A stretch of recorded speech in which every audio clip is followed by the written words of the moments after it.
ما في دولة بتعديلها، نحن شعب واحد وطننا واحد رئيسنا واحد السلام نمبر 1 نحن كلنا السلام.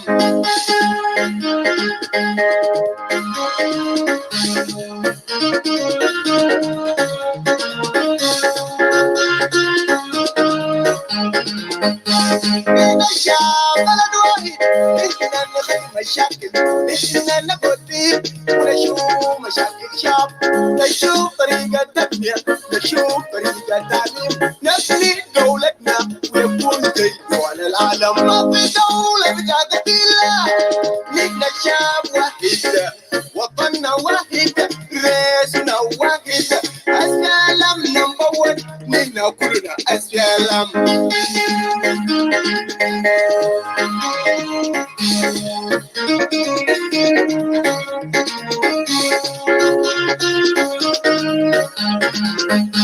يوانين رجعنا بزنس زي زمان ايام الحرب ايام النضال، كنا بنقول كمرد عشان كده لقينا الحريه، لبطه بتاع الشيطان ما يخشنا يا جماعه. ما في دوله بتعديلها، نحن شعب واحد وطننا واحد رئيسنا واحد السلام نمبر 1 نحن كلنا السلام.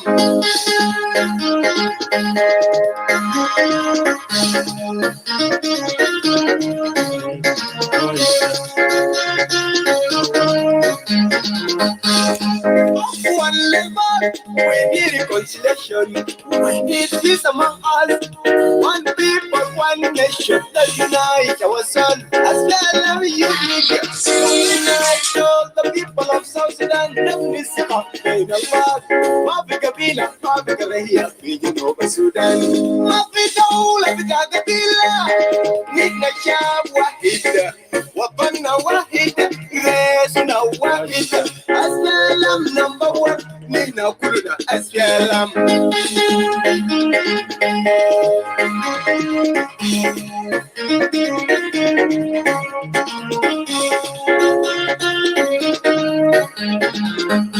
ما في دولة بتعديلها، نحن شعب واحد وطننا واحد رئيسنا واحد السلام نمبر 1 نحن كلنا السلام.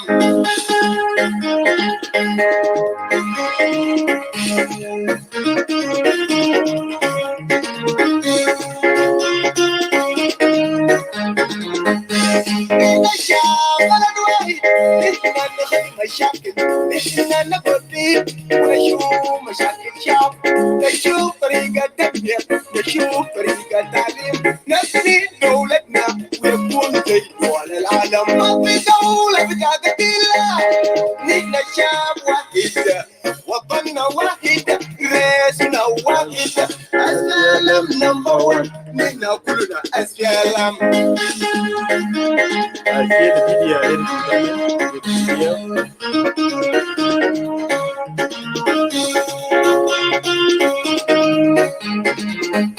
يوانين رجعنا بزنس زي زمان ايام الحرب ايام النضال، كنا بنقول كمرد عشان كده لقينا الحريه، لبطه بتاع الشيطان ما يخشنا يا جماعه. ما في دوله بتعديلها، نحن شعب واحد وطننا واحد رئيسنا واحد السلام نمبر 1 نحن كلنا السلام.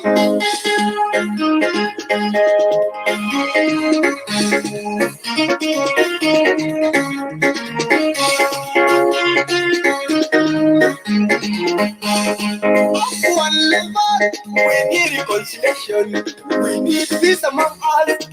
One people, one nation, let's unite ourselves. As well as youth league, unite all the people of South Sudan. نبني الثقة بين البلاد، ما في قبيلة ما في قبيلة في جنوب السودان. ما في دولة بتعديلها، نحن شعب واحد وطننا واحد رئيسنا واحد السلام نمبر 1 نحن كلنا السلام.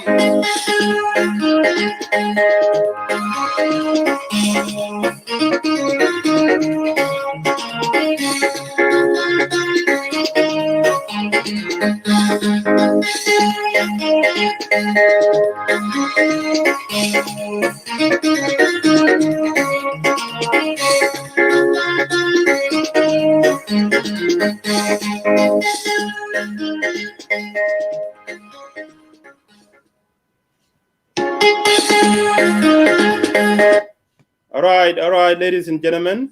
This is Billy Luke. I'm coming live to come and share with you two particular topics that I would like to share with you. The topic about the controversial and contradictory appointment of the former Minister of the Government of South Sudan, Honorable Mayiik Ayii, has been reappointed into the National Unity Government of South Sudan. And that raised a lot of questions about the contradiction and the controversy surrounding his reappointment. This is one of the most significant topics that I would like to come and share with you tonight. So please, if you would like to be part of this discussion, do not hesitate to send me your request, and I would kindly allow you to join me in the studio. The second topic will examine the economic perspective by Comrade Koladok. He's an economic analyst based in South Sudan.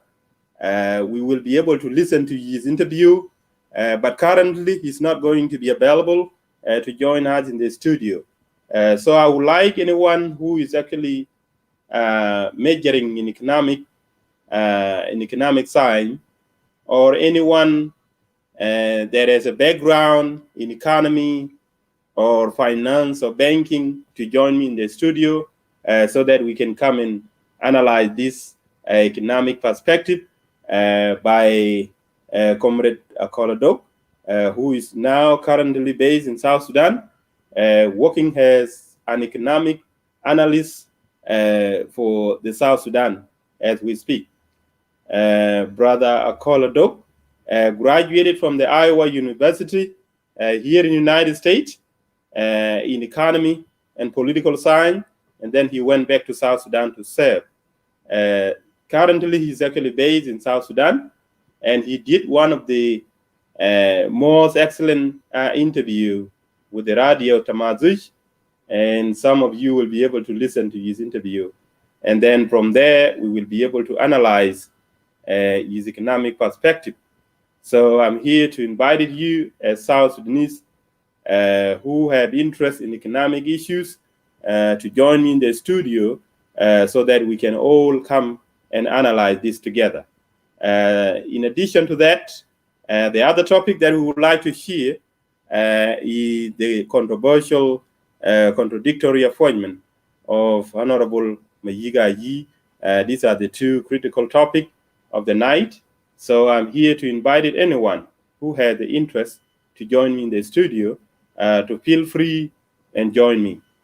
Thank you very much, and you can continue to share the video while I'm waiting to build the audience. Thank you very much for your participation in advance. So I will be posting the link for those who have the interest to join the discussion. Thank you so much. So let me continue to play the music while you are sharing the video.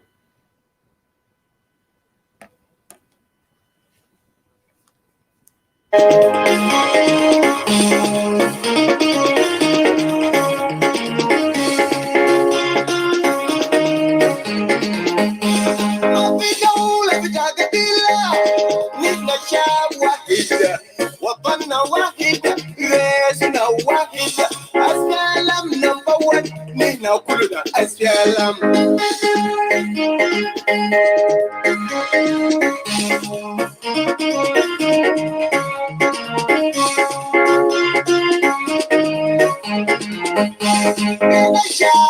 واحد نحن نخف مشاكل نحن نقضي ونشوف مشاكل شعب نشوف طريقة تبنية نشوف طريقة تعليم نبني دولتنا ونكون زي دول العالم ما في دولة بتعقد إلا نحن شعب واحد وطننا واحد راسنا واحد السلام نمبر 1 نحن كلنا السلام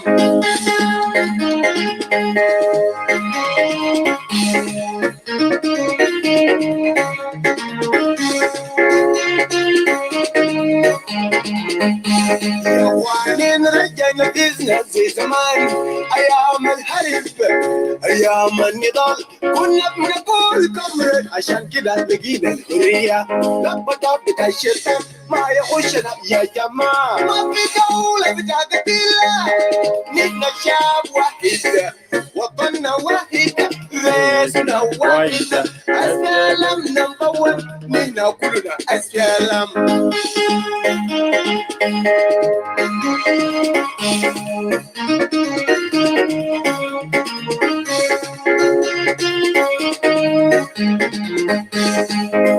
One level, we need reconciliation. We need peace among us. One people, one nation. Let's unite ourselves. As well as youth league, to unite all the people of South Sudan. Let me say, in Allah, ما في قبيلة, ما في كراهية في جنوب السودان. ما في دولة بتاع قبيلة. نحن شعب واحد, وطننا واحد, رئيسنا واحد. السلام نمبر 1 نحن كلنا السلام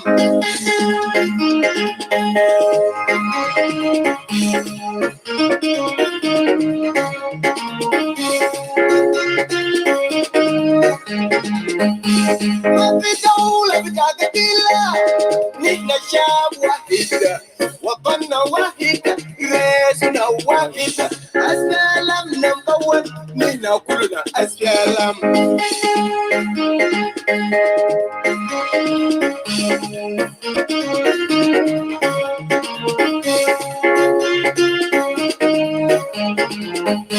إحنا الشعب بلد واحد إحنا نخلي مشاكل إحنا نقضي ونشوف مشاكل شعب نشوف طريقة تنمية نشوف طريقة تعليم نبني دولتنا ونكون زي دول العالم ما في دولة بتاع قبيلة نحن شعب واحد وطننا واحد رئيسنا واحد السلام نمبر 1 نحن كلنا السلام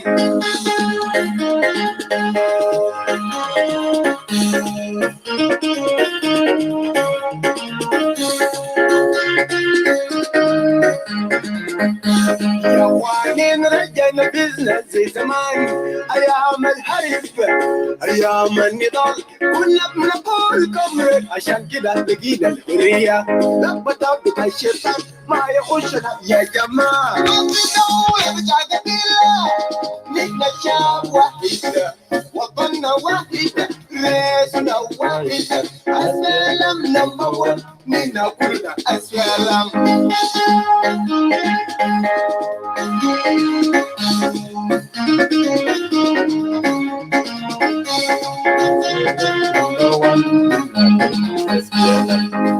One level, we need reconciliation. We need peace among us.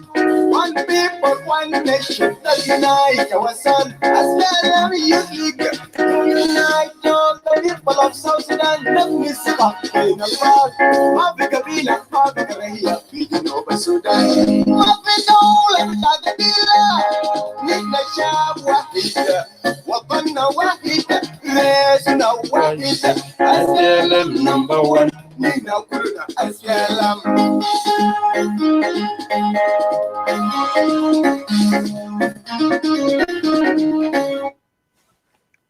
All right, ladies and gentlemen, good afternoon. Wherever you may be around the world, particularly in Australia, it could be afternoon. Good morning, Africa, because currently it is morning time in Africa, local time. And here in the United States, it is good night or good evening. So I want to greet all of you, ladies and gentlemen. Thank you for tuning in. And I would like to ask you to continue to share the video while I'm also inviting you to join me in the studio so that we can come and analyze these two topics. These two topics are very, very critical. And I'm here to challenge each and every one of you who have the interest to come and share their respective perspective on this particular two topics. So the topic I have posted is about the controversial contradictory appointment of Honorable Mayiik Ayii by the government of South Sudan, particularly His Excellency Salva Kiir Mayardit reappointed the former Minister of the government of South Sudan, Honorable Mayiik Ayii, is being reappointed into the national unity government, and that is very controversial. It is contradictory, and I will explain why I describe it as a controversial or contradictory appointment. The second topic I would like to share with you is about the economic perspective presented by Comrade Akoladok. Akoladok is one of my brother. He was here with me in the United States. He graduated from Iowa University in economy and political science, and then he went back to South Sudan to serve our people back home. So here I will be sharing his economic perspective or economic analysis pertaining to the South Sudan economy. Therefore, I would like to invite all of you to join me in the studio so that we can come and analyze the economy of South Sudan. It should also be concerned about the finances and the job growth in South Sudan. So we will be looking at it from various perspectives in terms of banking, financial status in South Sudan, economic prosperity, job growth, and so on. So unfortunately, Comrade Akol is not going to be here with me, but he promised he's actually going to try his best to be in the studio with me so that we will further analyze this particular topic on the economic perspective. Unfortunately, he's not available at the moment, so he's actually considering preparing himself so that he can join us sometime in the future. So, ladies and gentlemen, the link is out there, so you can go ahead and click the link and join me in the studio. And while I will be waiting for anyone who have the interest to come and talk about South Sudan economy, South Sudan banking system or finances, or South Sudan job growth, and we will also be analyzing the reappointment of Honorable Mayiik Ayii by His Excellency Salva Kiir Mayardit, reappoint Honorable Mayiik Ayii after his controversial dismissal from the government of South Sudan following that scandalous Bargazala highway construction.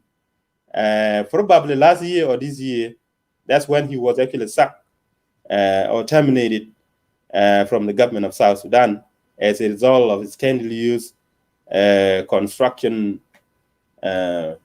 corruption.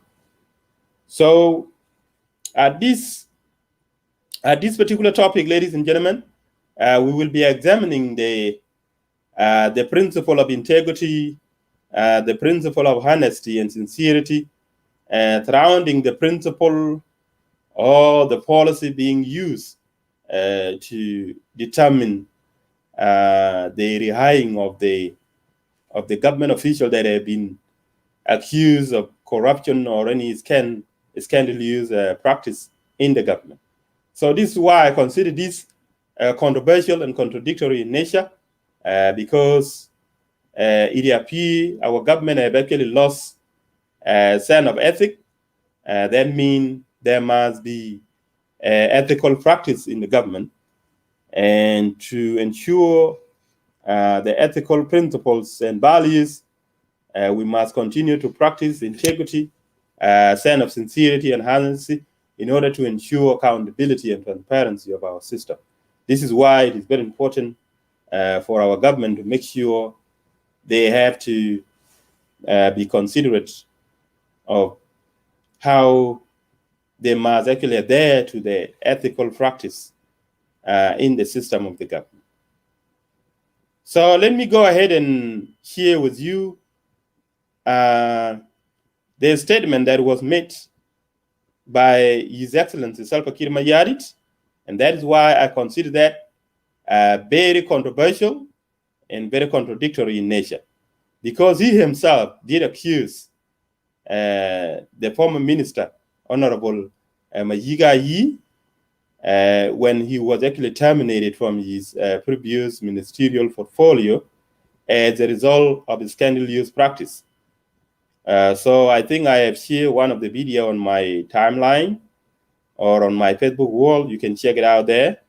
I would like to play that video so that you can listen to His Excellency Salva Kiir Mayardit in his own word, following that controversial termination or dismissal of Honorable Mayiik Ayii from his previous position in the government of South Sudan.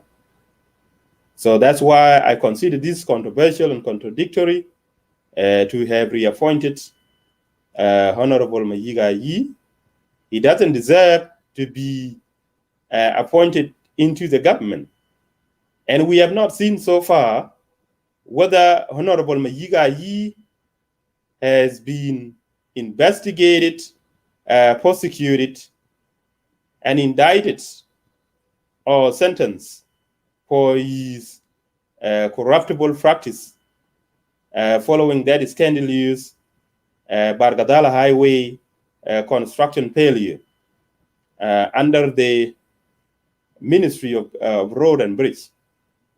So this raises a question of whether His Excellency President Salva Kiir Mayardit actually put his own word into practice, and whether this raises a question of ethics as well, whether our government is actually being accountable, responsible, and transparent in the way they manage the system.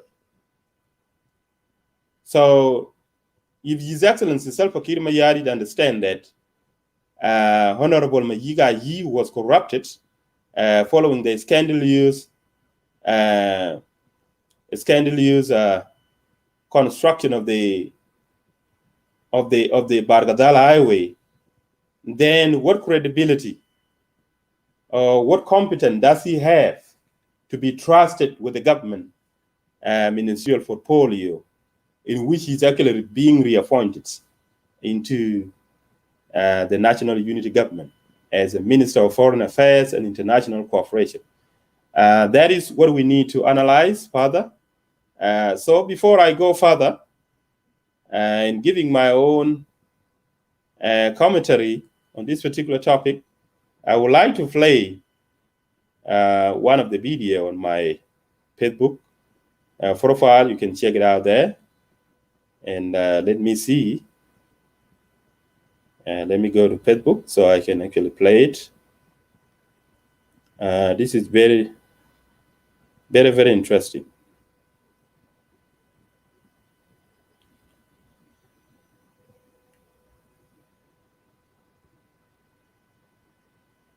So, my brother Mayiik.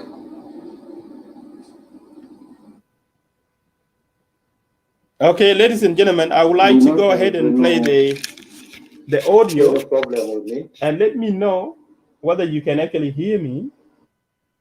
I will be playing this video from His Excellency Salva Kiir Mayardit when he was directly addressing Honorable Mayiik Ayii. I don't know whether he was actually talking to him in the presidential palace or whether they met somewhere. I guess it was in the office of the president. So His Excellency was actually addressing Honorable Mayiik Ayii in person. And here is his own remarks to Honorable Mayiik Ayii. So listen very carefully. Listen. لكن في مشكلة واحدة. Do not have my brother Mayiik. Do not have any problem with me. لكن في مشكلة واحدة. The road to Bahr al-Ghazal. The company which we contracted was Shandong High Speed. How did it happen? How did it come out that it is now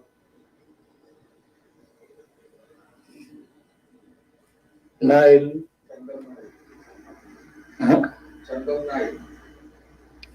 Shandong Nile investment. That was the problem. And the road was started in a very poor way. One rain destroyed it all.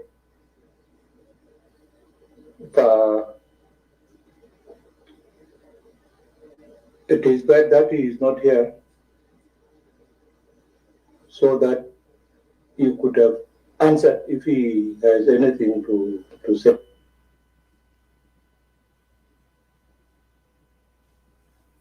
All right, ladies and gentlemen, I think you have heard the remark that was issued by His Excellency Salva Kiir Mayardit. That was a direct statement made to Honorable Mayiik Ayii by His Excellency.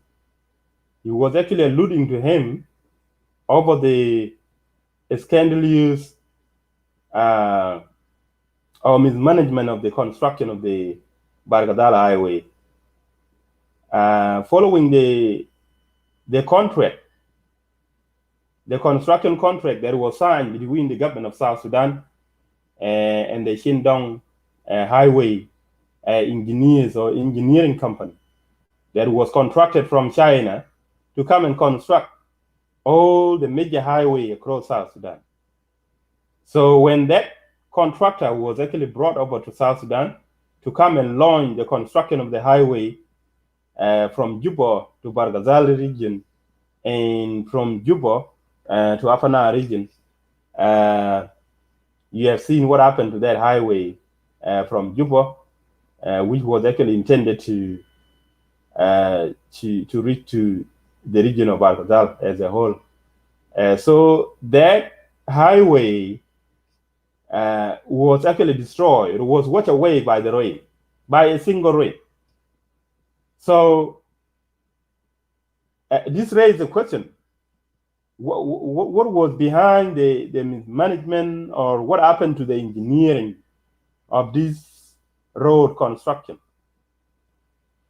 So according to the legal perspective, I believe the contractor or the company that was contracted to construct this highway should have been held accountable for the damage of the road.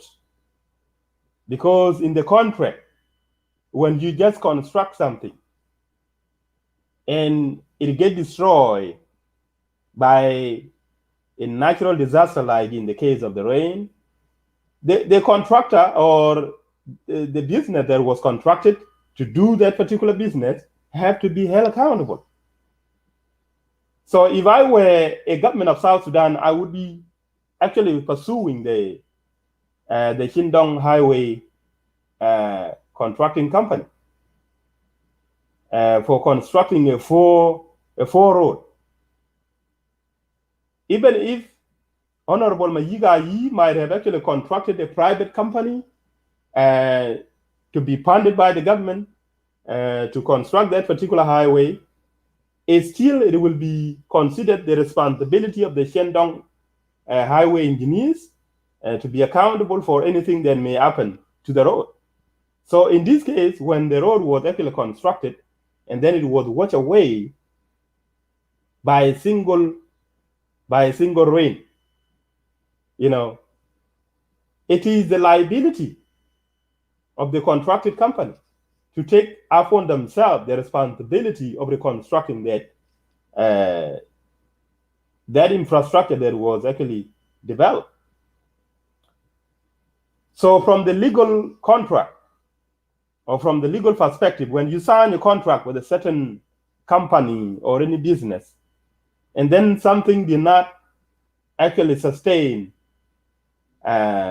durability or that long time to still be operable, it will be the responsibility of that particular contracted business to ensure that they are responsible for the damage. I understand they might want to accuse, they might have accused Honorable Mayiik Ayii of a scandalous practice, meaning they have signed it, a poor contracting company that is actually attributed to him as an individual, maybe a private company, but it's still that company. We do not know that a private company as South Sudanese or as the government of South Sudan. So the only contractor that we know is the Shandong Highway that was in a legal term or legal agreement with the government of South Sudan. So if there is any other private companies that have been contracted to conduct the business of infrastructural development pertaining to all this infrastructure, it will still be considered as a legal liability of the Shandong Highway engineers. So Shandong Highway Engineering Company will still be held accountable for any damage that is done to the infrastructure, because they were the main business contracted by the government of South Sudan. But all I know so far is that Honorable Mayiik Ayii might have been suspected to have contracted a private company to take upon the responsibility of the construction of the infrastructure, and that is what led to his dismissal or termination from the government by the time.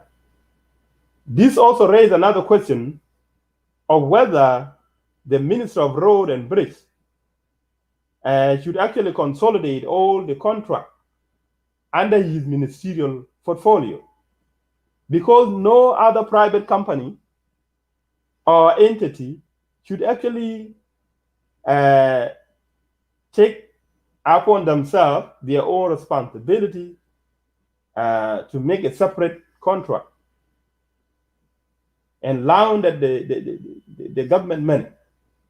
So everything should actually fall under the category of one ministerial portfolio.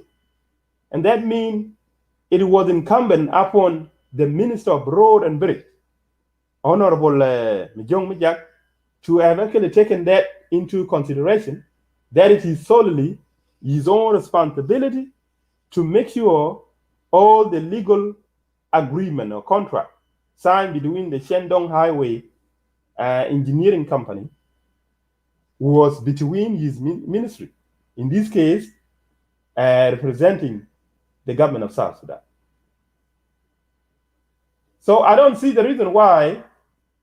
How did Honorable Mayiik Ayii enter in this case and take upon himself the responsibility of constructing the highway from Juba to Bargadar region? I thought it should be the responsibility of the Ministry of Road and Bridge to consolidate every infrastructural development under that portfolio, under his own ministry. So if anything to do with the corruption or mismanagement of the resources that arise, it should actually be blamed on the entire ministry. So I don't know why they have to treat this as if it is a separate entity that is running a parallel business beside the government. And that should also raise another legal question from the Parliament or National Legislature of South Sudan, given the fact that they have the responsibility of appropriating funds for this infrastructural development. So if there were to be a congressional hearing or demand by the parliamentarian of the government of South Sudan, I don't know who should be responsible for, who should be targeted in this case. I believe it should be the Ministry of Bridge and Road to take the full responsibility, because when budgets are being appropriated to the respective ministerial portfolio of government of South Sudan, all the funding have to fall under the respective ministries. So in this case, anything that has to do with the infrastructural development pertaining to the bridge and roads all fall under the Ministry of Road and Bridge. So in this case, it would have been the responsibility of Minister of the Road and Bridge. So in this case, Honorable Mijong Mijak should have taken the full responsibility of managing and administering the construction of the highways all across South Sudan. And no any other private entity or company should have been allowed to come in and interfere in the construction of the road and the bridge, regardless of what region that infrastructural development is intended to be geared toward it. So in this case, I don't understand how Honorable Mayiik Ayii involved himself in this scandalous practice, and why he was actually being singled out remain to confuse me up to today. Because I thought everything should have been consolidated under one ministerial portfolio. In this case, under the Ministry of Bridge and Road, which was not the case.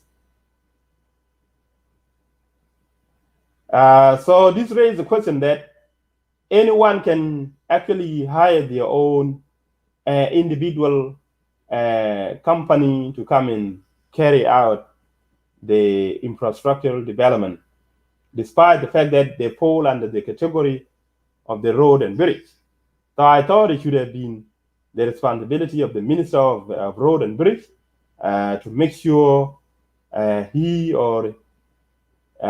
control all the resources and all the construction that were actually being allocated and appropriated by the National Parliament of South Sudan, given the budget allocated for that ministerial portfolio. So there is a lot of questions to be answered. So the reason why I consider this reappointment of Honorable Mayiik Ayii controversial and contradictory is the fact that President Salva Kiir Mayardit removed him from his position as a result of a scandalous practice.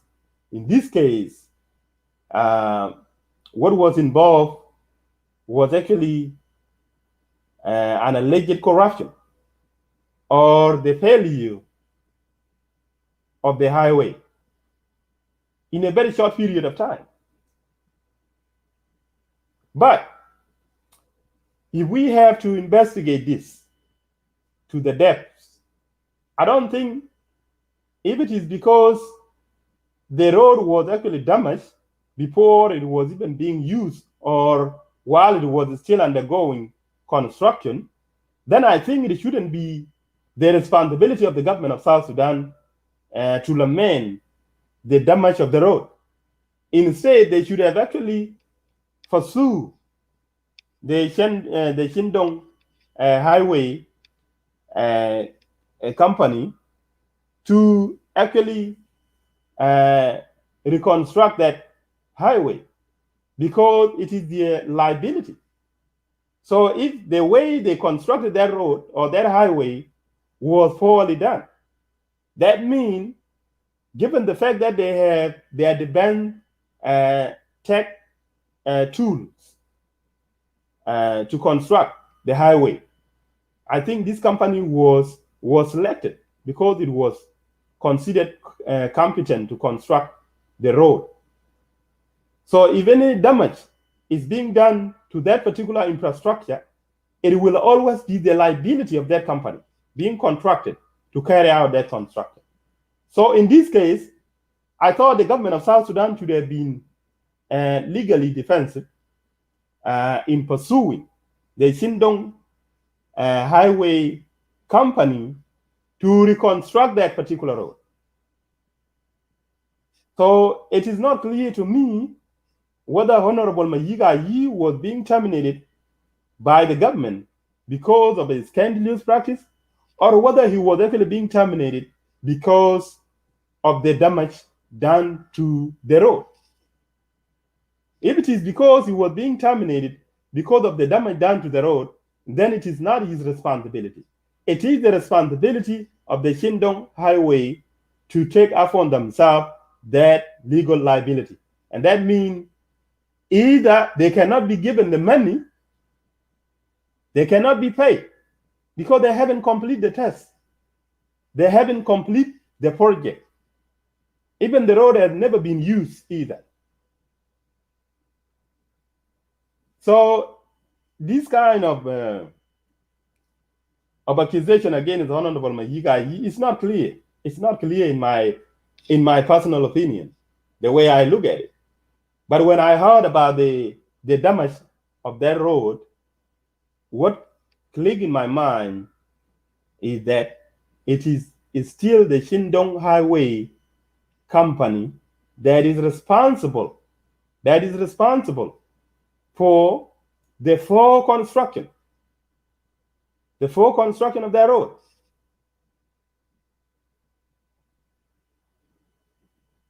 This is one of the world's most advanced modern technology engineering company that can actually be trusted with the construction of any infrastructure in South Sudan. So given the fact that this is one of the most advanced technological engineering company in the world, we believe Shindong was actually going to do the best they can to construct that road in such a way that it must be durable. That means it must take everlasting time to exist without being damaged by any catastrophic weather or any natural disaster that may arise. So in this case, the way I look at it from the legal perspective, it is incumbent upon the Shindong Highway engineering company to still have the accountability and the responsibility to make sure they have to reconstruct the Barkadal Highway, because they're still being contracted. They cannot just take away the money that was actually being contracted to construct this highway. Otherwise, if I were government of South Sudan, I would say, you have to rebuild it.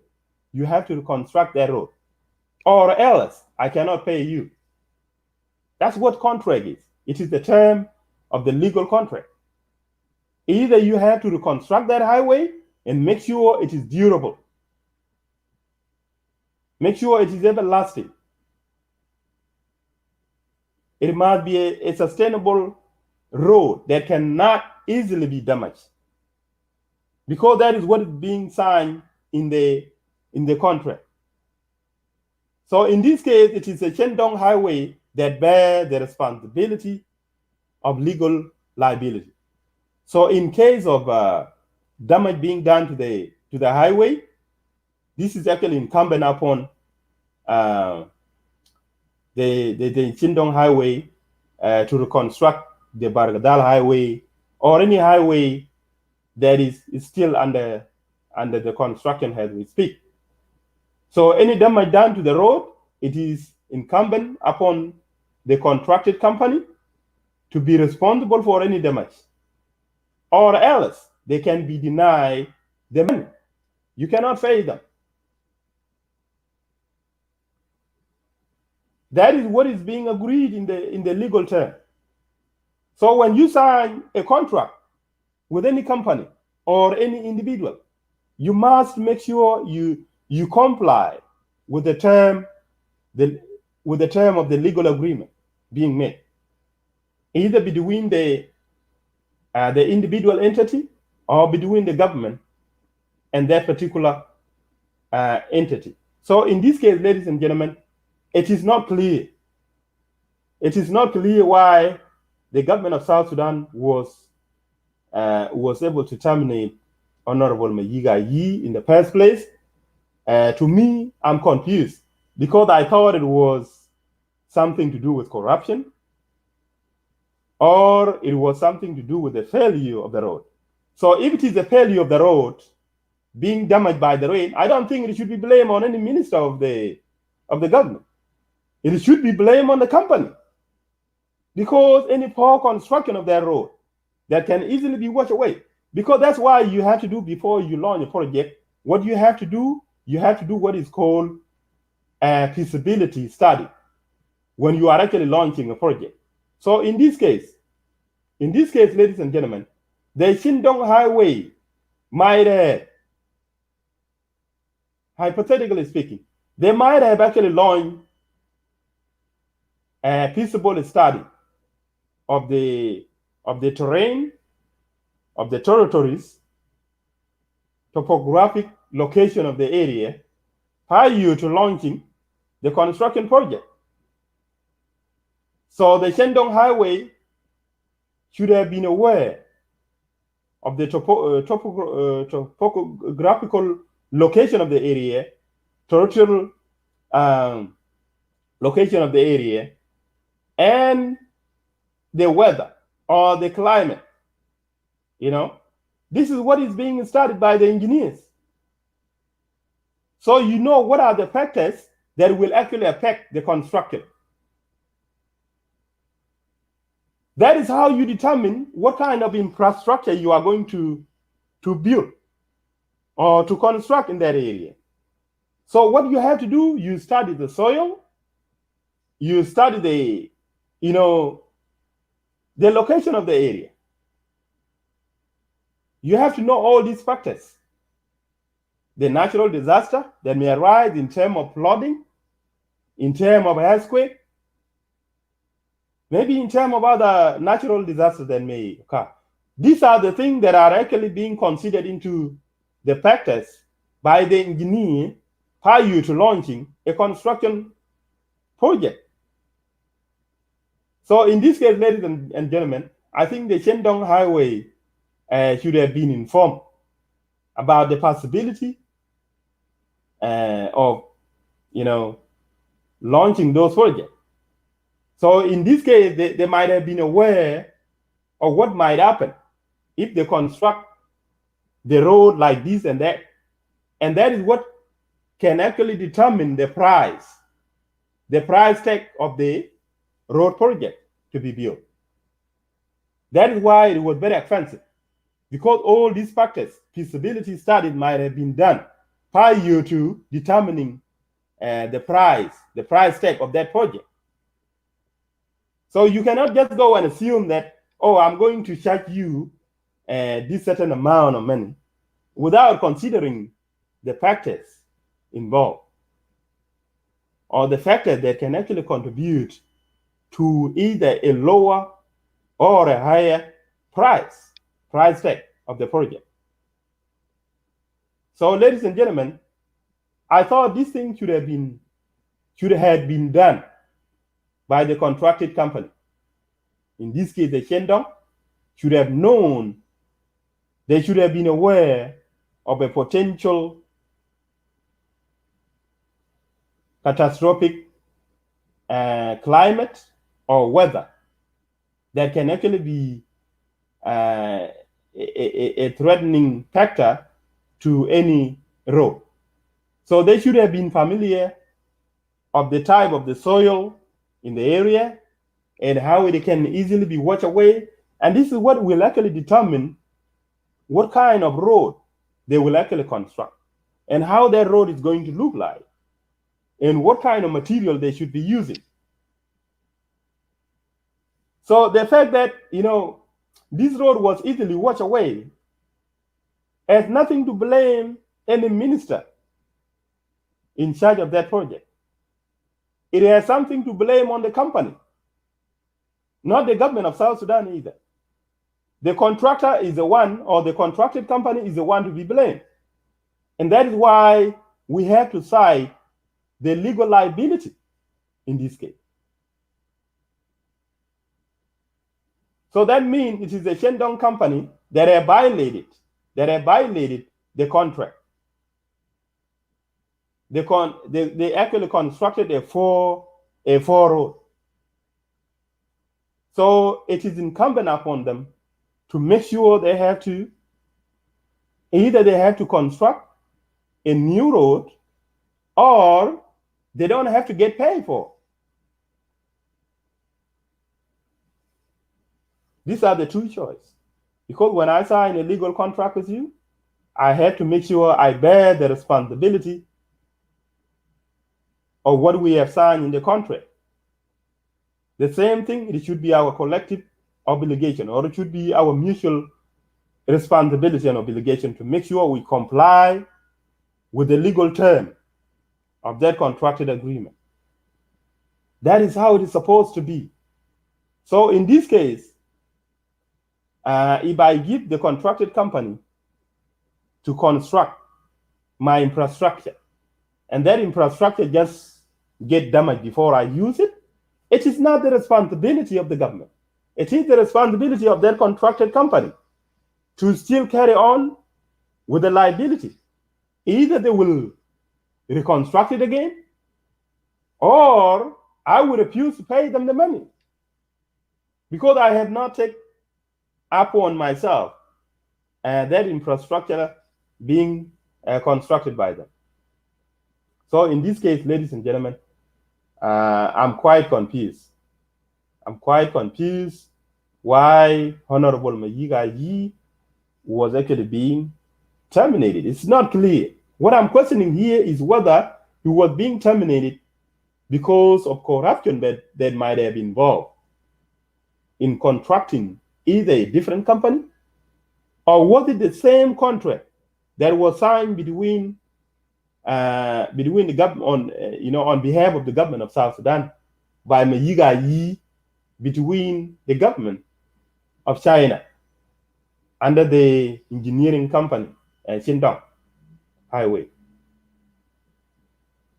So if that is the case, then I think it is the liability of the Xindong Highway engineering company to still continue constructing that highway, or it is incumbent upon the government of South Sudan to deny payment to the Xindong because they haven't completed the project. And if the project gets damaged in the process of construction, it means it was their responsibility to have constructed that infrastructure in such a poor manner. That is why it's not the responsibility of the government. So I thought, and I suspect, that Honorable Mayiik Ayii might have been removed from the government because of the corruption. Or if he was actually being removed because of the failure of the Bargadal highway construction, then I don't think that failure can be blamed on him. It has to be blamed on the company.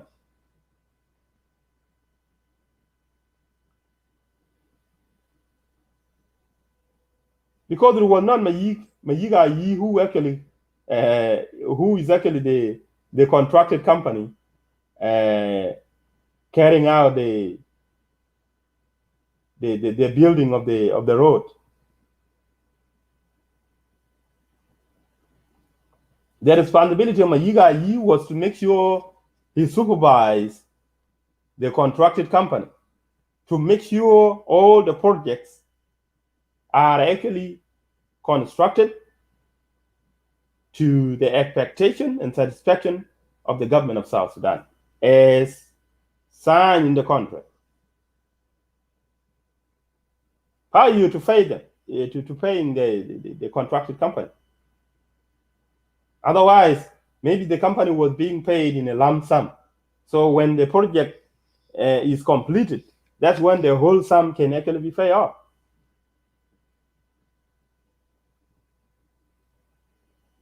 So I don't see the responsibility of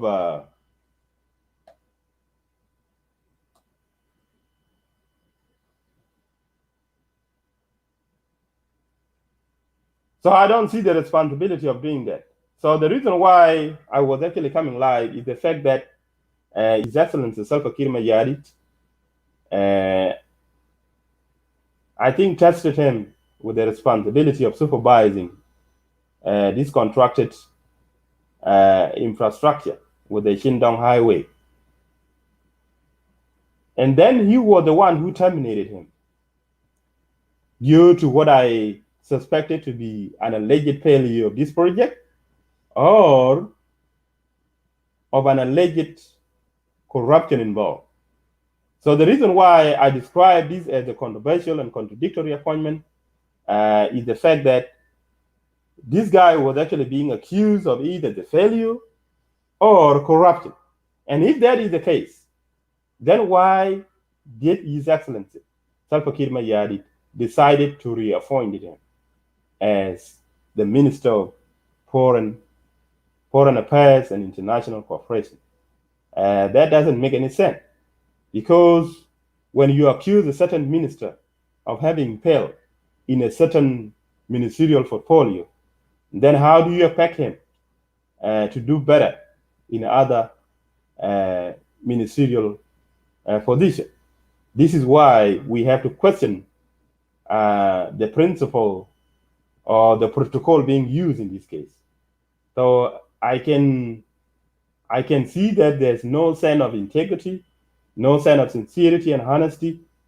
All in all, there is no practice of ethics in the government of South Sudan. And this raises a question of ethics in South Sudan. This raises a question of principle of values such as integrity, sincerity, honesty, accountability, and responsibility in the government of South Sudan. So these are the things that we have to address without any fear to question the government, because this is a question of raising ethical practice in our government. So there must always be a principle of integrity, sincerity, honesty, accountability, to ensure transparency in the bureaucratic practice of the government of South Sudan. So all in all, this is a question of ethical practice. So if you accuse someone of a failure or accuse someone of having involved in corruption, why then do you have to rehire? Why do you have to bring that person back to the government? And this is why His Excellency will later on complain and say, you know what, I do not find qualified people, or I do not find people who are competent to do the work of the government. Now you are contradicting yourself, His Excellency, President Salva Kiir Mayardit. You are contradicting yourself big time. And this is why this reappointment of Honorable Mayiik Ayii is very controversial, is very contradictory to your own statement, which you just made when you call him to your presidential office and you talk to him personally and accuse him for the failure he has done. Mr. President, you have actually contradicted yourself big time. And these are the very ministers in your government who are actually undermining your success in taking South Sudan to the next level in terms of development. So there are so many competent, qualified, experienced people out there, but they are actually being denied the opportunity, including ourselves. We can fit in any position and we can be able to deliver to the satisfaction and expectation of the people of South Sudan. So, Mr. President, you contradict yourself big time by recycling this agent of corruption or this agent of failure. This is why your government is actually not moving forward in a successful manner. And that is why your government is stagnated and could not even prosper in terms of development, because you are actually recycling the same old, guard in your government. And these are the very same people that bring failure to your government. So, Mr. President, I take this opportunity to condemn the reappointment of Honorable Mayiik Ayii, and you have not even demonstrated ethical practice in that case. We have not seen sign of integrity, sign of sincerity and honesty, sign of accountability and transparency in the way you select those ministers as per their expectation, competent qualification and experience, and they're confident how you decided or make that decision in appointing those ministers into respective position. So, Mr. President, you are the reason why this country is not moving forward if you cannot actually appoint qualified people who are actually anti-corruption.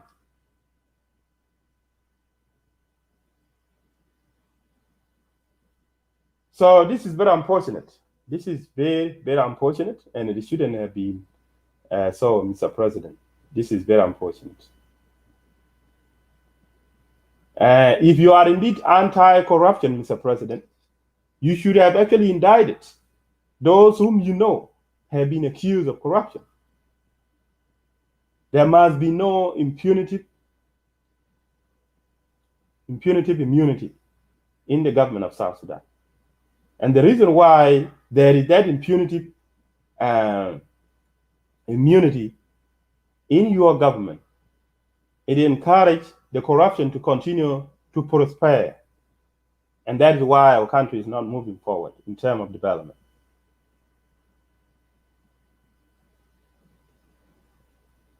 So in other way, you are actually encouraging corruption, or you are encouraging failure in other way. And that's why your government is stagnated. The election time is approaching, Mr. President, and it is time for you to reconsider how you hire people who have been, alleged to have involved either in corruption or in failure. Because I don't see the difference between the failure and the corruption or any other unethical practice. Because anything to do with unethical practice in the government can lead to failure, can lead to corruption. It can lead to any other misconduct or malpractice, mismanagement of the resources, or misadministration of the system.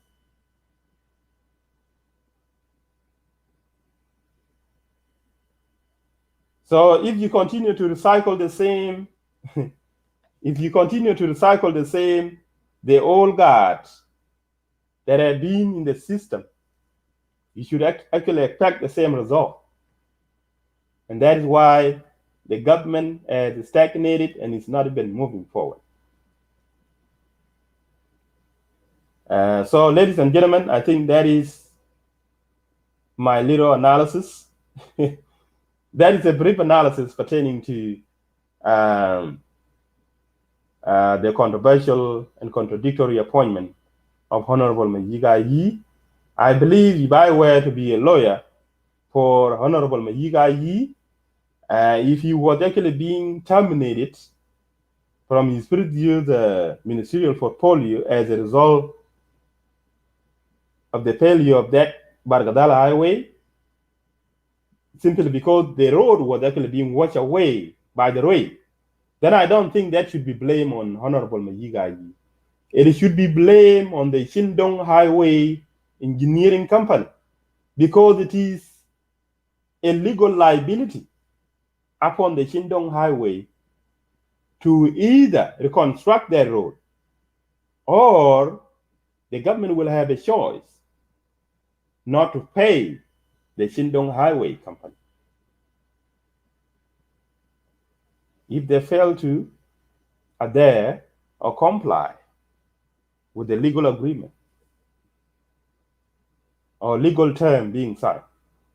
So I believe from the legal perspective that it is incumbent upon the Shindong Highway to take upon themselves the responsibility of either reconstructing the highway, or it will be optional for the government of South Sudan to deny them that portion of money that was supposed to pay for the construction of that highway, Bargadala Highway. Because that will be considered a violation of the legal term involved. So if it is because it was a failure of the Bargadal Highway, then I don't think Honorable Mayiik Ayii should have been terminated from that position, because it's not his responsibility. It is the liability of the contracting company to either reconstruct their road, or the government will deny the money, the portion of money that was meant to pay for the construction of the Bargadal Highway. So if I were His Excellency Salva Kiir Mayardit, I will give the Shindong Highway the option. Either you have to reconstruct that highway that was damaged by the rain, or I will not pay you that portion of money. That should have been discussed. Or else, the legal term that was signed between the government of South Sudan and the Shindong Highway should have been terminated. That means it should have been cancelled. Because Shindong Highway have actually proven to be incompetent. That means they are not qualified to construct any road. Or I think this was just a scam. You cannot expect such kind of high-tech company, high-tech engineering company, to bring their construction material, and then all of a sudden, their constructed infrastructure was simply washed away by the rain. Because when you do feasibility study in engineering, or when carrying out any project, you must have to determine the factors that may lead to the damage of that particular infrastructure that you are going to construct. So in this case, the Shindong company would have been aware of the potential or dynamic threat, dynamic factor. In this case, they should have been aware of the seasonal rain, or any catastrophic natural disaster that arise in case of flood caused by the heavy rain. So this will actually enable the engineers of this particular company to make that determination and put all these factors into consideration. For instance, here in the United States, when you are actually constructing a house, you have to consider some factors. That's why in the United States, there is what they call basement. They have to dig deep down inside under the house. Like the house where there is some underground. So in case of tornado, you have to take a shelter under the building, or the structure of the building in which I'm in here is actually built with a block. So in case of a tornado, the tornado will not be able to actually demolish or put down my house in this case. But if the house is actually constructed with a timber or a wood, and then it is likely to be damaged by the tornado or by any adversary weather.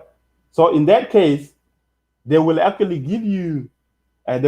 construct a basement. So you have to enter the basement in case of tornado. That's why when you work in a certain company, they will actually show you, in case of adversary weather, you will have to evacuate and go to a safe place. So all these factors actually are being considered by the engineers because of a certain weather. So the reason why I'm telling you this, ladies and gentlemen, is a question of, why didn't the Shindong company put all these factors into consideration? Why didn't they put into consideration the adversary threat of a potential flood that may wash away the road, the potential threat of a rain? All these factors should have been considered. What happened then? This is what we call feasibility. Before you carry out any project, you have to make sure you consider all these projects. All these factors have to be considered. So I think it is a failure, and it is, even the government of South Sudan should be aware of that. When you sign that legal term with the Shindong company, you should know what are the factors being considered. The engineering company have to do the feasibility study prior to launching the project. In this case, they have not done it the way I perceive it.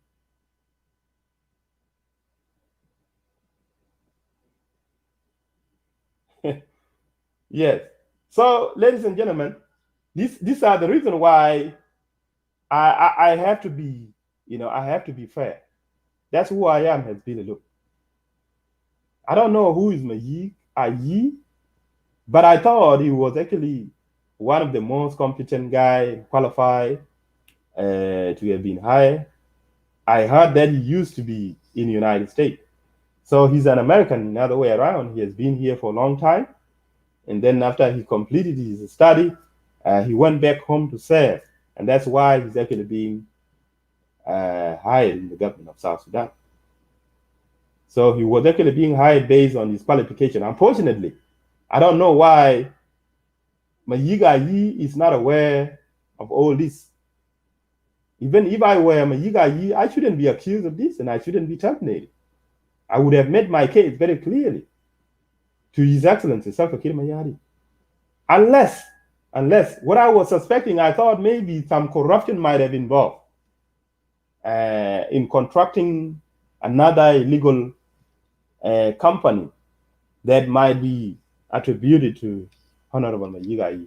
If that is not the case, and he was actually being terminated because of the failure of the highway or the washing away of the highway by the plot or by the rail, that has nothing to do with Mayiik Ayii at all. It has nothing to do with the government of South Sudan either.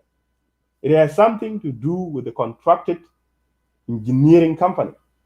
The engineering company must have to be responsible, because our expectation as the people of South Sudan or as the government of South Sudan is to make sure when you sign that legal term, legal contract with that company that is assigned or tasked with the responsibility of that infrastructural project, it must be incumbent upon them to make sure they have to construct a durable infrastructure. And what I mean is that a project must meet the durability. That means it must be everlasting infrastructure that is not easily going to be damaged by any adversary weather. So in this case, we do not expect any of our infrastructure being constructed by the Shindong company to be easily washed away by either by the rain or by the tornado or by the lightning or by the heavy rain. Nothing should affect them, because all these factors are being considered by the engineers. So the way they design, the designing, and the construction material that are going to be used will determine what kind of infrastructure they are going to construct. And that is what will also determine the price tag of the project. So in this case, we feel like we are being cheated in this case, ladies and gentlemen. So that is why I'm trying to be fair in this case. So if it is the failure of the project, I don't think any government official deserves to be blamed, because that is the liability of that contracted engineering company to take the responsibility of any failure. Because for us as South Sudanese, or as the government of South Sudan, we expect the durability of any project. That is what is being signed. We don't expect a temporal, infrastructure.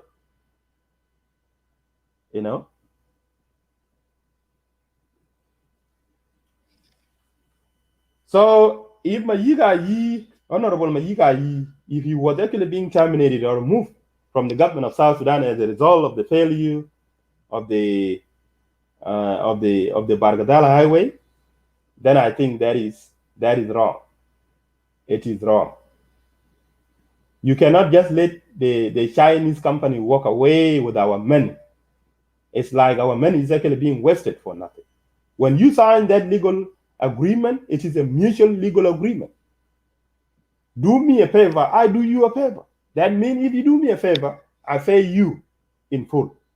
But if you don't complete the project to the expectation and to the satisfaction of the government and the people of South Sudan, we cannot pay you. That is what is being signed in the legal agreement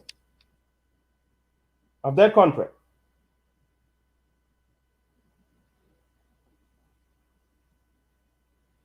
The government of South Sudan is only liable to compensate or to pay the engineering company. That is what is being signed in the legal term.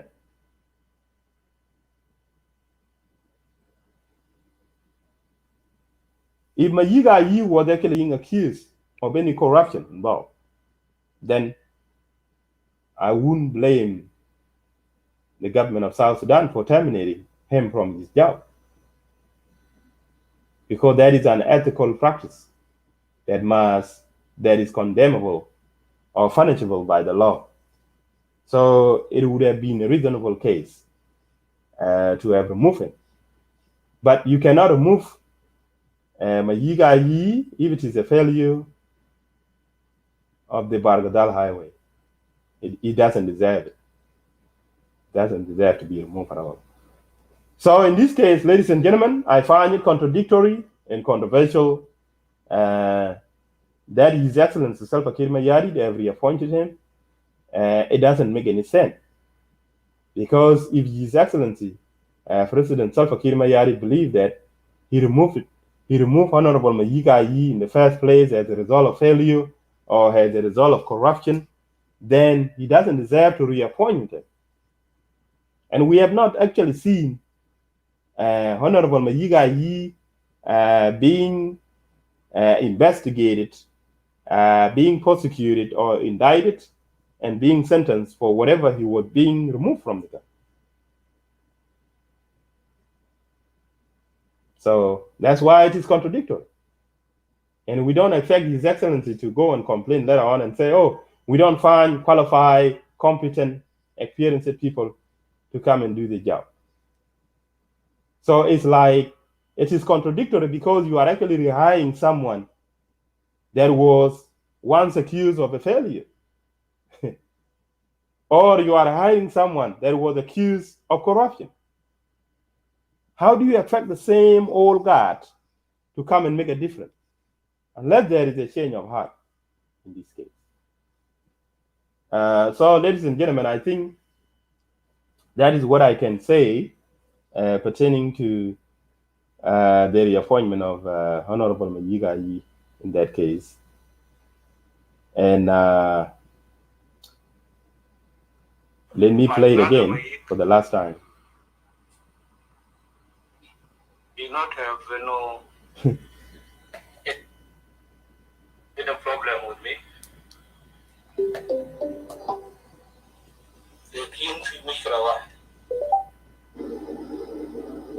The road to Bahr al-Ghazal.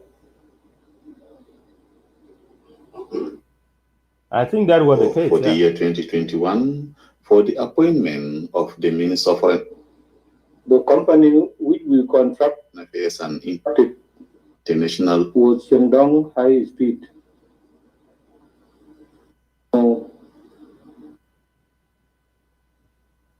Any problem with me? لكن في مشكلة واحدة. The road to Bahr al-Ghazal. The company which we contracted was Shandong High Speed. How did it happen? How did it come out that it is now? What about it, Mr. President? Shandong Nile investment. That was the problem. And the road was started in a very poor way. One rain destroyed it all. One rain destroyed. It is bad that he is not here,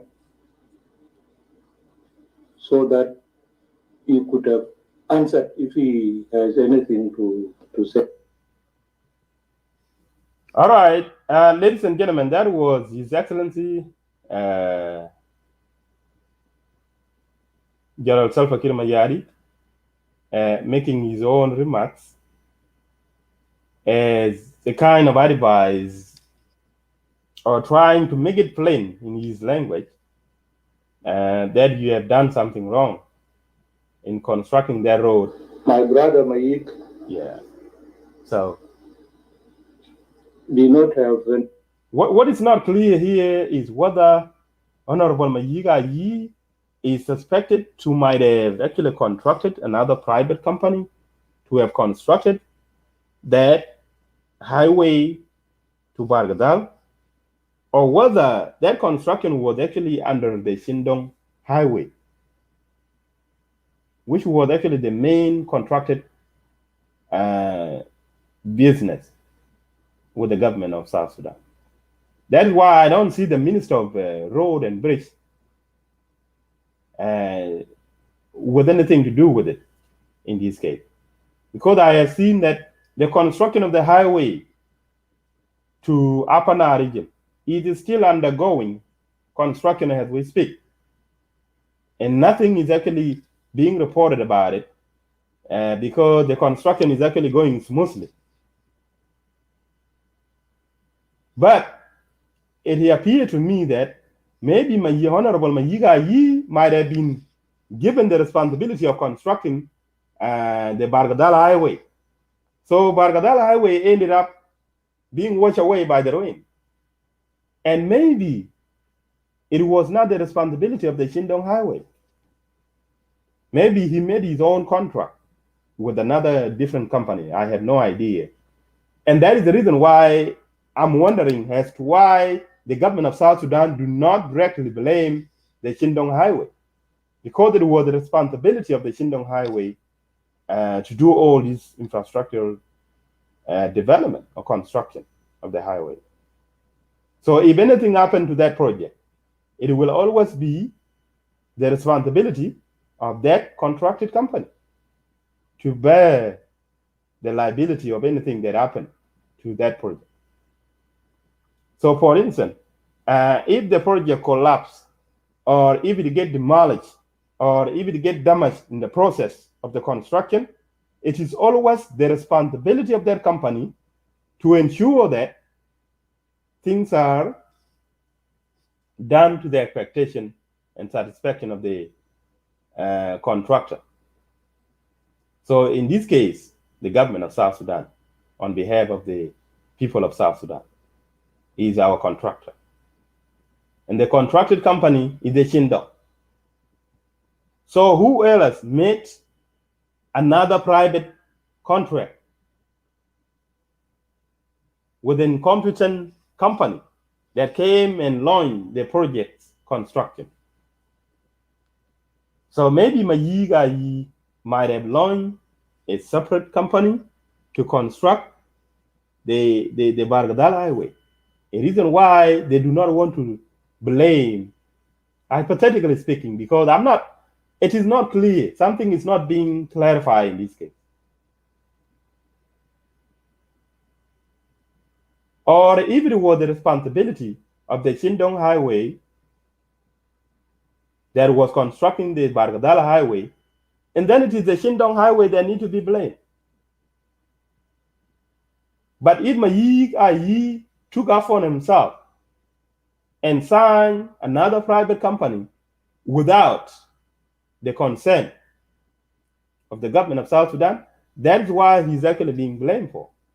And I can actually analyze from the speech given by His Excellency Salva Kiir Mayari in this case. No problem with it. The reason why the president is actually blaming him it appears that Mayiik Ayii might have made a private contract with a private company, because there are so many private construction company in South Sudan. So in this case, it can be considered another corruption, because you cannot sign this illegal term with a big company and then you come and make another illegal contract. So which actually led to the failure of the Barkadal Highway. And this raised another question, why the highway that is now going to Upper Nile region, it is still undergoing construction as we speak, and nothing has happened to it. The same rain that affected the highway of Barkadal should have actually affected the highway with Upper Nile. We're not talking about the Equatorian highway here, because there were already road constructed in Equatorian region, because Equatorian has been a hub of economic development and prosperity for quite some time. So there are a lot of networks, road network in Equatoria, unlike in the area of Upper Nile and Bargadal. And that's the reason why Bargadal and Upper Nile have been prioritized with the construction of the highway, major highway. But in Equatoria, so far, we have a major highway. We have a highway that was constructed from Juba to Numili to connect with the Uganda. And that was done, it was constructed by USAID. So I think it is clear in the president blame, again, is honorable, that Mayiik Ayii might have actually contracted a private company to carry out the construction of the Bargadal Highway. That way he can actually be paid the money, and then he will go and share that money with that particular company, hypothetically speaking, because that's why he's actually being blamed. And Shindong Engineering Company, who was the main contractor in this case with the government of South Sudan, is not being blamed. So maybe even the minister of Road and Bridge, had nothing to do with this. So it is not clear how this is actually being carried out. I'm confused. I thought all this should be the responsibility of the Minister of Road and Bridge to make sure any construction going on must fall under the category of the Ministry of Road and Bridge. But it appears some entities are working separately. So the construction of the highway has been regionalized in this case. So maybe another contract has been given to another contractor. Who knows? Like the construction of the highway with Upper Nile region. I don't know what company is actually doing it. What contracting company is actually doing the construction of the Upper Nile highway? It is something I will find out, and I will be very critical in continuing with this show, because these things have to be clarified. Now, Mayiik Ayii is getting blamed for the failure of the Bargadal highway. I don't know. That means it is not the responsibility of the Shindong highway. That's why the president is actually saying that it is a failure of Mayiik Ayii. And the contract was actually, the legal term was between the government of South Sudan and the Shindong highway. Where did Mayiik come in here with the failure of Barkadal highway? This is better market. This is ludicrous in this case. So there is a market situation involved. So we will continue to find out exactly what happened. So the reason why I say it is contradictory, it is controversial, is the fact that His Excellency President Salva Kiir Mayardit went ahead and reappointed this man, whom he accused of the failure of the Bargadal highway construction. Whether he was actually being accused of having done an illegal contract, with another private company, which is considered a corruption. And so when this engineering company that was contracted by Honorable Mayiik Ayii went ahead with the projects, and then the project get washed away by the rain. Now he's the one bearing the blame because he might have made a contract with another different company, another engineering company, which is not Chindong Highway.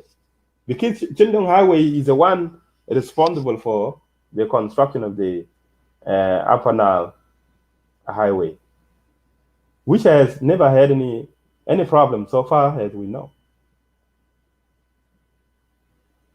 So the highway is almost reaching Bo town, which is Jonglei, and then from there it will proceed all the way to Malakal to connect with the Upper Nile state.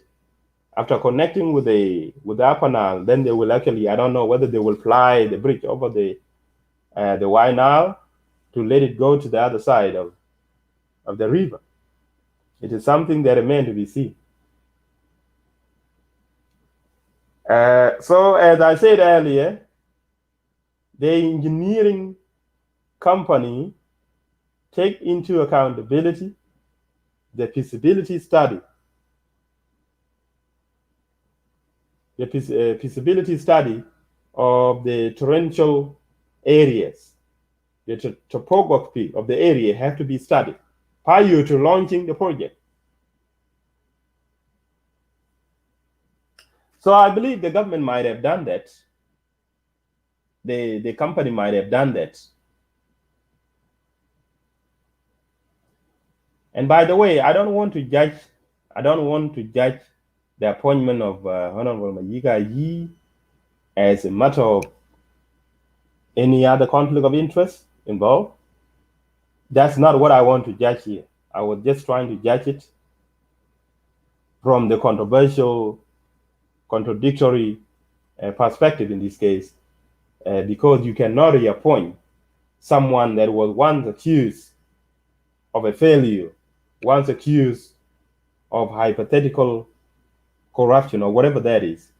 It's not clear. This is better market situation, which I don't understand, because I did not take a serious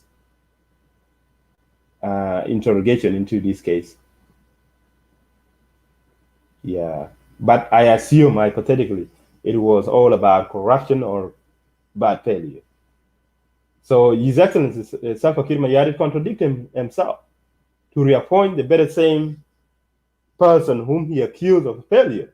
You have just heard the audio earlier. So I'm not making this up. He was the one accusing him. In this. The road to Bahr al-Ghazal. The company which we contracted was Shandong High Speed. How did it happen? How did it come out that it is now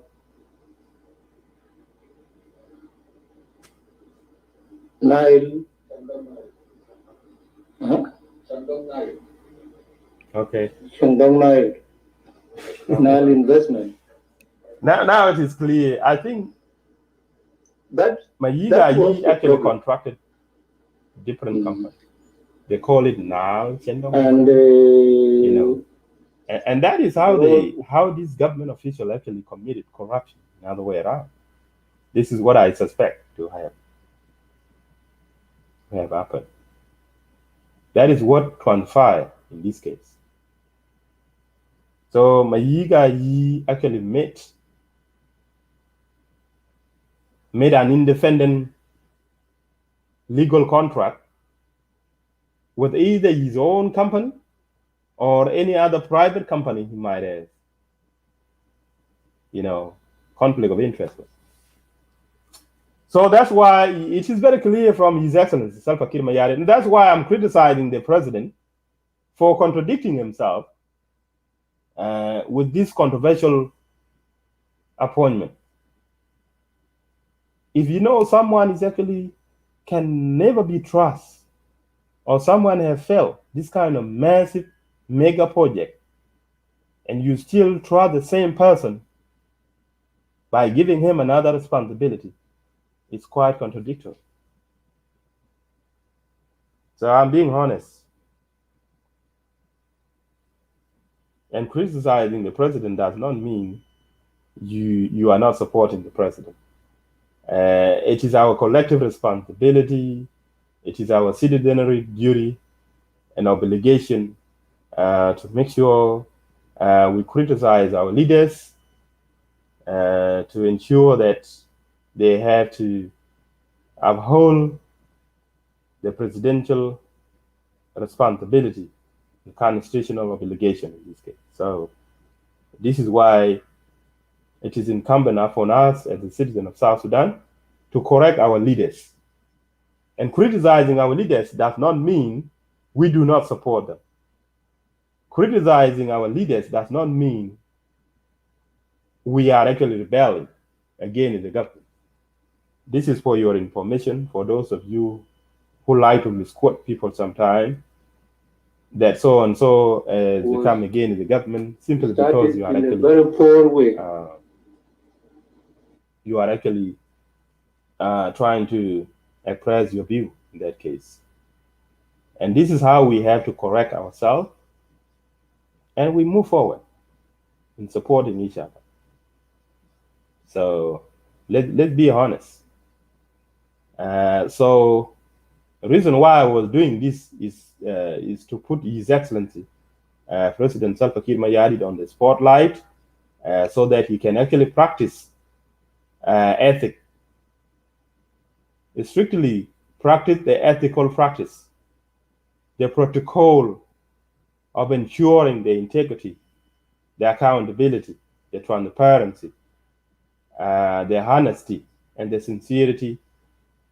All these have to be the norms and the values, the protocols and the principle of practicing ethics in the government.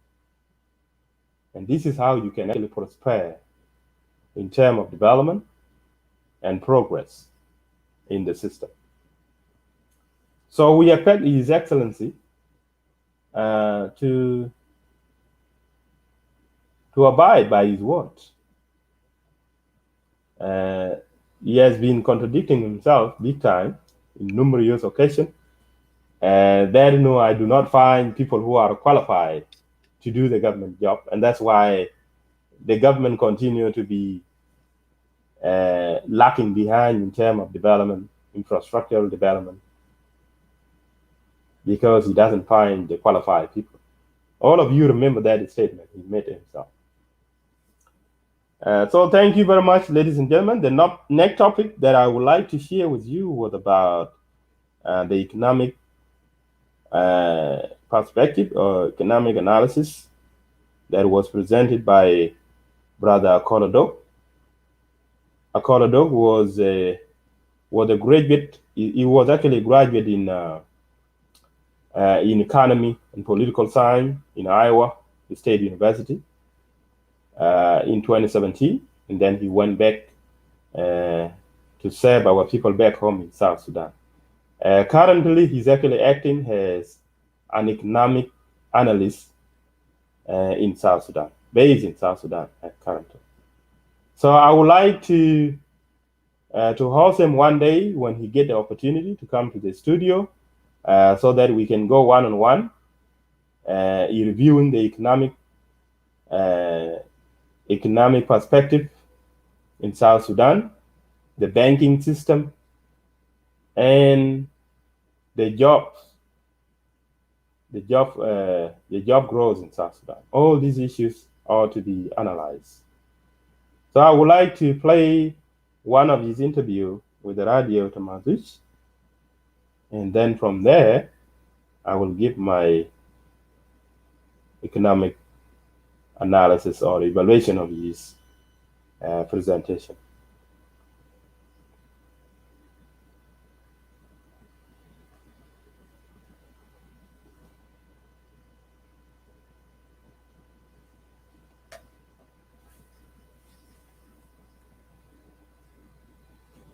So bear with me, let me play it.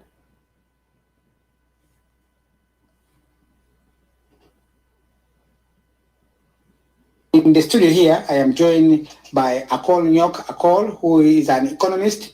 It's the first time to be here in our studio, I guess. Good afternoon and welcome to Reading Air.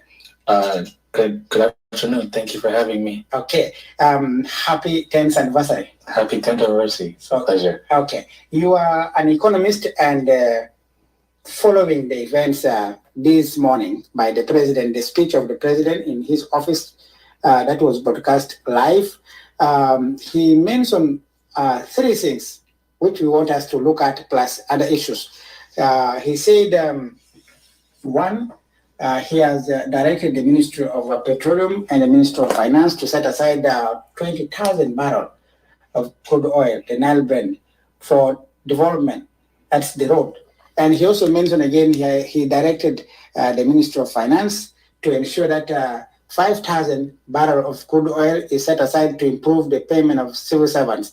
He also announced the increment of salaries of civil servants by 100% and should be immediately. First of all, what is your take on all this as an economist?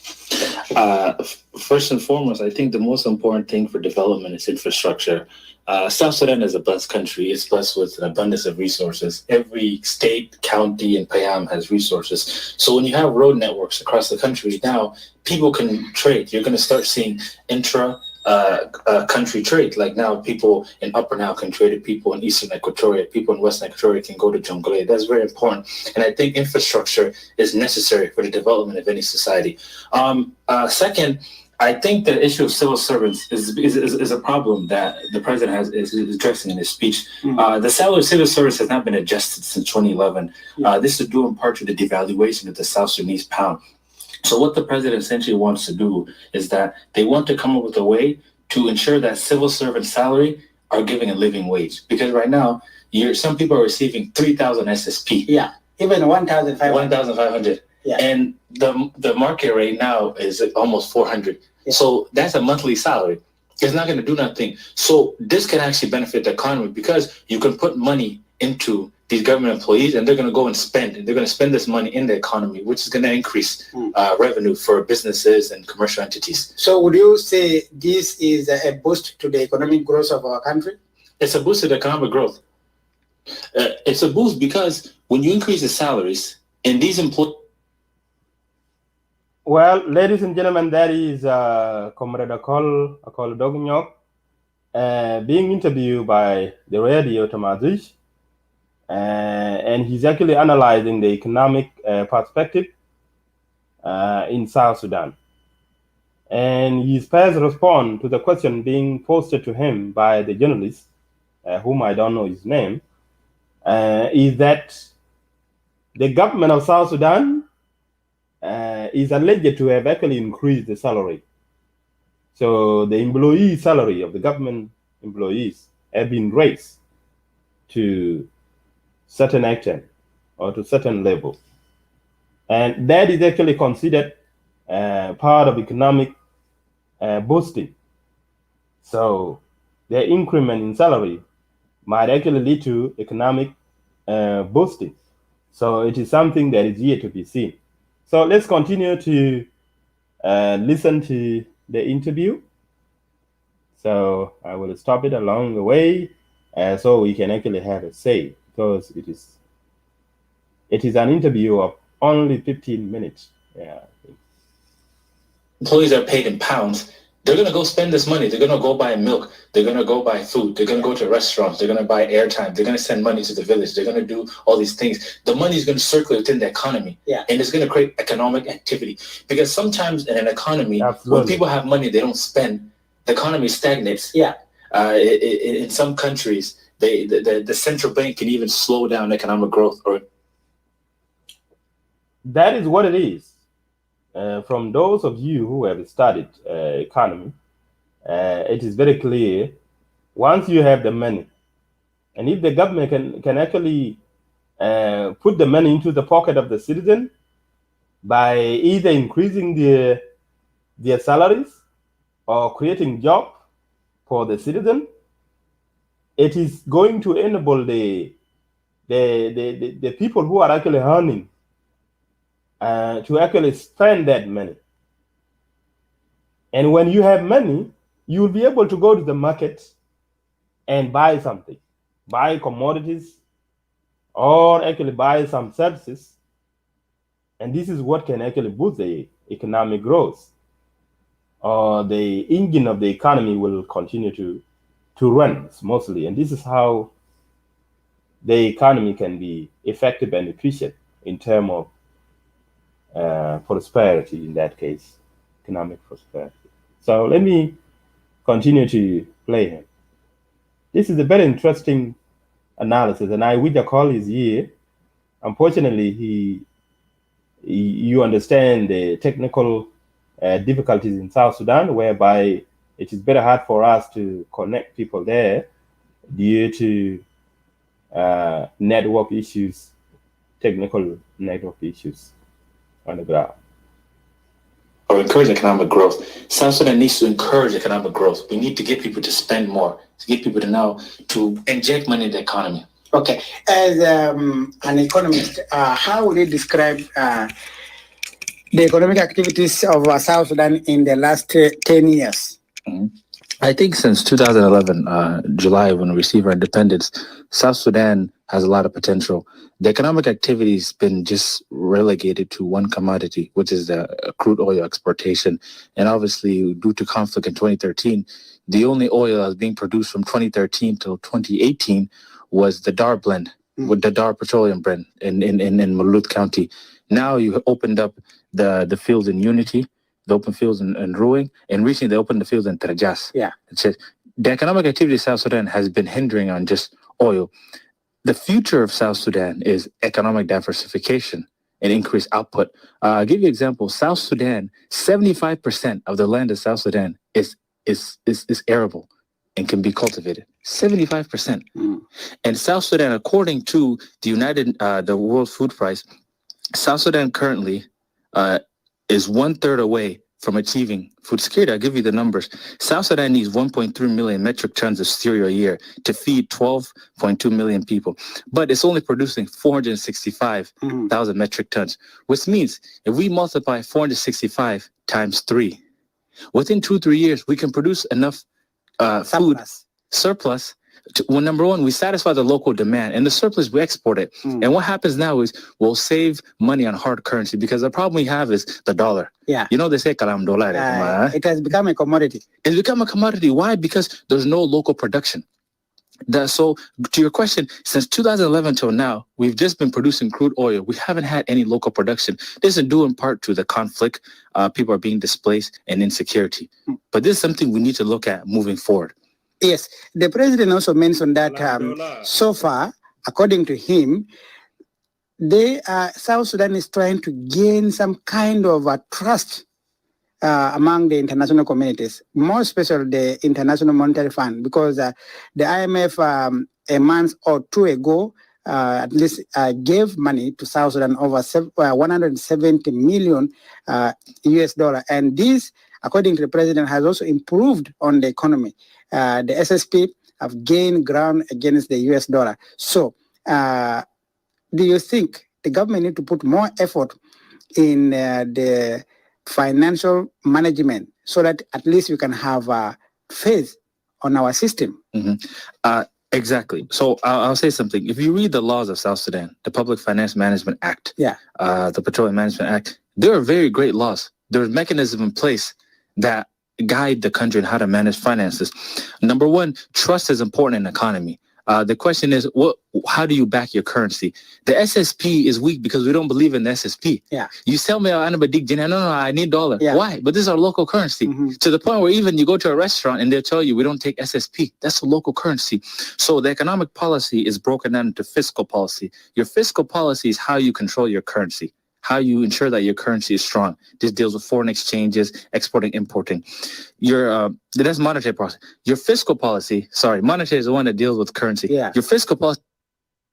All right, ladies and gentlemen, I think I will have to stop this interview, and I will make it another topic because Brother Koladok is very interested to join me in the studio so that we can come and do this live on Jiang Padang Media.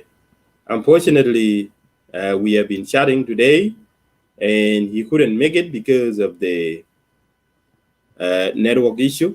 And that's the reason why I feel reluctant not to go further with the show. And I will try to arrange it again.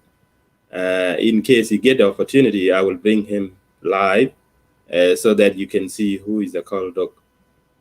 Call Doc is a very young man with a very brilliant ideas about the future of South Sudan.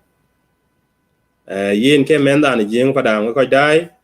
We na Call Doc ngor ko bye. What chen la fa ni jinu Sudan lekin ke to America ne ke ye to.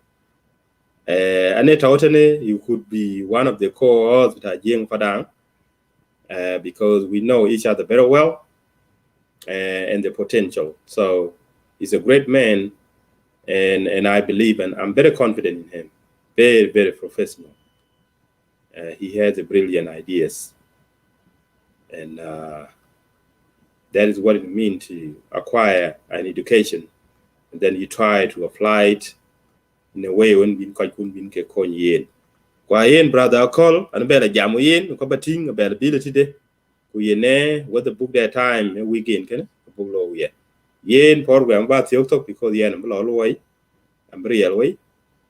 So and we show about you ko ku jo bang ko yok wo cha kale jo kai woni ka dai kwen the honorable Mayiik Ayii kene kane lo yen ban kiri mi yadit yen a chiro contradict a chan kiran cha kon loy wan ko chi chobu kumai ben nyok du ni kumai ko wan nyu yen e kishin ngo e ye wadi chen ki jen sha wan ki jen ben ni le yik ku le ta pa pyat ka de chela ria ga shin ka yogon ke nyu yen wan kene in ban kirit a yogo kene ke ro wo a chi pyat akwai na ye pelio ko won chen la wa ki je barga dala highway ki loy ka yogon ke chopi yen wa a cha yogon Mayiik Ayii le bishop take responsibility the Shindong highway ko yene yikya ka yogo chi le Mayiik Ayii bishop lakini Mayiik Ayii a company that pay in kila bay who they contract ben time illegally beside ke Shindong speed highway then ka yogo ke chirikane ali bi Mayiik Ayii le bi en chop to non private contracting company kila bay ku yen ka wan chen cha ben yik. So that company maybe actually qualify. But that's why one chen cha le yik go cha go karang go lo watch away go ding go right. So can in bandit I yogo che support brother be lo ya Mayiik Ayii do kana or any position until ben kona liable be responsibility because lo akudu mid ba le loan wan kon yen ne. Otherwise in kekena contradictory ko controversial babe lo twa the ko ran kon lo wan wa che loan gana ki bana ta de. So kene e twa de fe be e wo da man chien be lo ya kana kani chi be la right chi be chi ko wan chi ko yo wan twin. So ke yo question otherwise kidien lo kene ke simple criticism ko kana chi pet dari ati kaman ranun te en mu ko den lo de char jela lo de yikubri timan tawon ten minister honorable mi jong mi jak ke my expectation no that no any project lo but any infrastructural development is supposed be to musuliede beje don ci kuma babi e ke yigingo e wor ke yike infrastructure kin mane school wala ye madrasa wala ye pana kim wala ye water project wala ye char wala ye bridge anything ko ko chol no bi lo under musuliyede we beje de bay ban it's supposed be ata we shin and minister of road and bridge ku jayen je lo supervise ban the supervision, job management, control with our resources, with the project, allow them be under one category. Chidman Town 10 Minister of Road and Bridge. To ala ti kaye bili look. Chidman en japing mane rula yena highway with our Bargadal area one. A chatting nuke Minister of Road ye low blame. Where can I carry in them? Under what responsibility and town and nicken? Under road and bridge. Ke ministry chong. Where can I new or the new? I don't know whether all these contracts can low ye private. Whether all these contracts have been privatized. Ukakiji nationalized. Victor under one supervision, under one umbrella. That is where everything get messy. Manara and Chidman Town Honorable Mijong Mijak Kene Minister of Road and Bridge. Could they kill a react by then? Jimanega de Bella react to construction Gabialuna? I can't get any Irani with them Suli at Yiki to Charwan. A Kaneka would find out a dick. Responsibility at all. Why a ship yet? Kai Yogan President, Kaneka support Braloya. But all the Musoli at Yiki, the Shah, with the Bridge, allowed them Bito, a Minister of the Road and Bridge in a Demusuli. That's why I was wondering from day one. Ni ran chid Mayiik Ayii yen ba yakani. When Mayiik Ayii that the Damano allow China. Ke we la contract sign, ke we government. Nga yen Mayiik Ayii ne ala tajman. Just support the minister of that particular department. Support the ine signature the entire. Can you carry how the system works?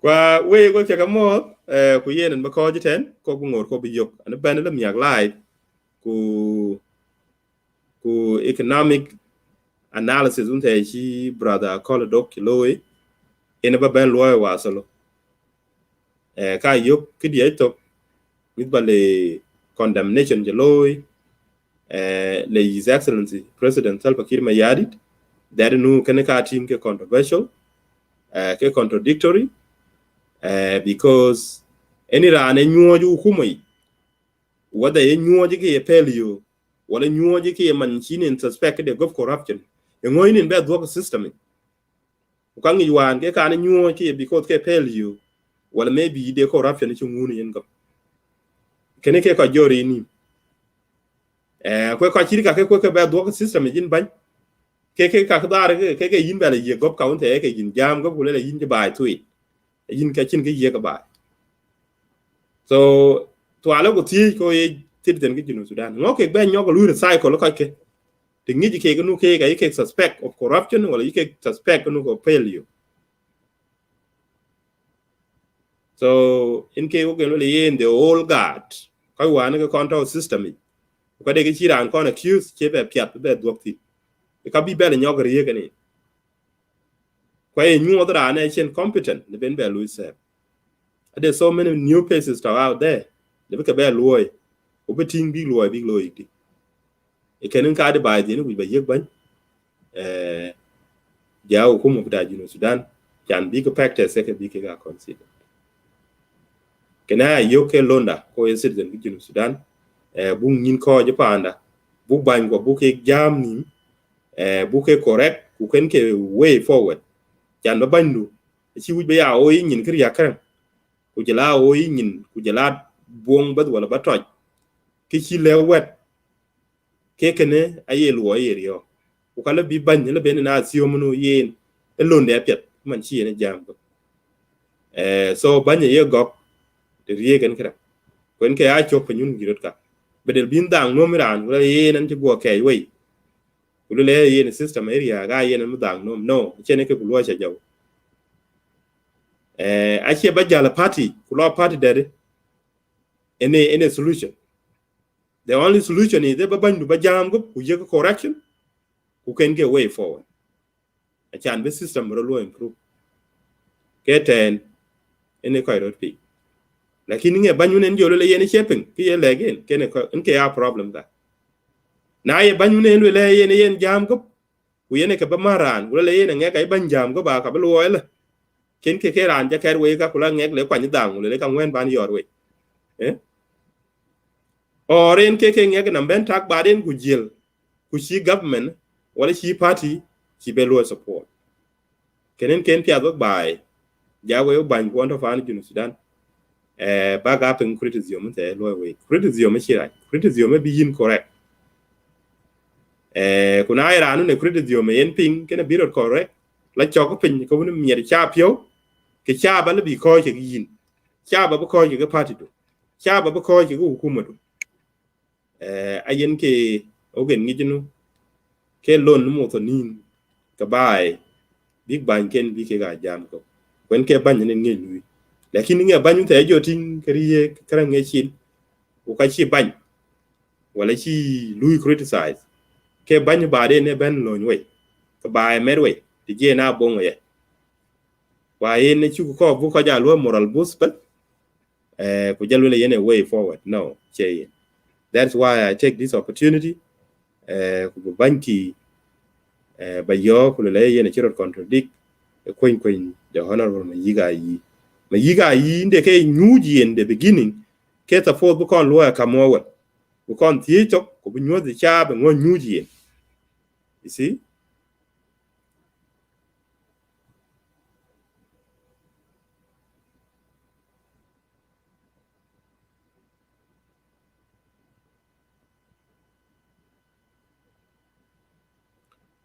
sorry ladies and gentlemen, I was actually reading a comment here.